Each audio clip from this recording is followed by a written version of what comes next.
Bəs Avropa ölkələri Trumpın tarif təhdidlərini geri çəkməsi barədə nə düşünür? Bunu öyrənmək üçün isə Berlinə xüsusi müxbirimiz Günay Məmmədovaya bağlanırıq. Hər vaxtınız xeyir Günay. Avropada Trumpın qərarına ilk reaksiyalar necədir? Sizdən eşidək, buyurun, əfirdəsiz.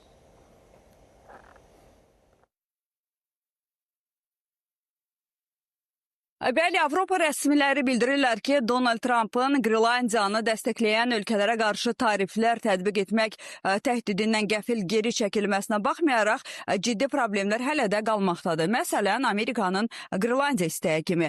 Amerika prezidenti çərşənbə axşamı sosial şəbəkədə yazıb ki, Arktika ərazisi ilə bağlı NATO'nun baş katibi Mark Rutte ilə gələcək sazişin çərçivəsi formalaşdırıldıqdan sonra cəzalandırıcı tədbirlər əvvəlcə elan edildiyi kimi fevralın 1-dən qüvvəyə minməyəcək. Bununla belə Almaniyanın vitse-kansleri Lars Klingbeil bildirib ki, Birləşmiş Ştatlar və Avropa İttifaqı arasında yaranan gərginliyin aradan qalxdığı qənaətinə gəlmək hələ tezdir. Əvvəlcə qara hərflərlə ağ kağız üzərində dəqiq razılaşmanı görmək lazımdır.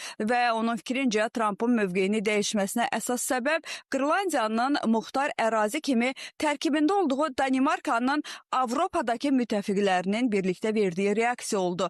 Və Almaniya vitse-kansleri hesab edir ki, Trumpın mövqeyini dəyişməsinə təsir edən digər amil isə beynəlxalq tənqid və Birləşmiş Ştatlar daxilində ona göstərilən təzyiqdir.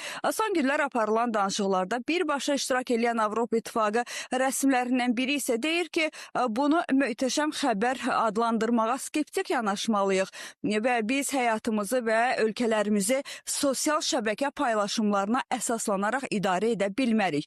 Avropa qanunvericiləri çərşənbə günü Avropa İttifaqı ilə Birləşmiş Ştatlar arasında iyul ayında razılaşdırılmış ticarət sazişinin təsdiqlənməsi prosesini də dayandırıblar. Avropa İttifaqı liderləri bugün axşam Qreenlandiya ilə bağlı bir araya gəlməlidirlər. Sammitin məqsədi hələ də transatlantik münasibətlərin müzakirəsidir. Tarif məsələsi gündəlikdən çıxarılıb, lakin Qreenlandiya hələ də gündəmdədir və transatlantik münasibətlər problemi qalır deyə məlumatda deyilir. Belə çatdıracaqlarım bu qədər. Buyurun, söz sizdə.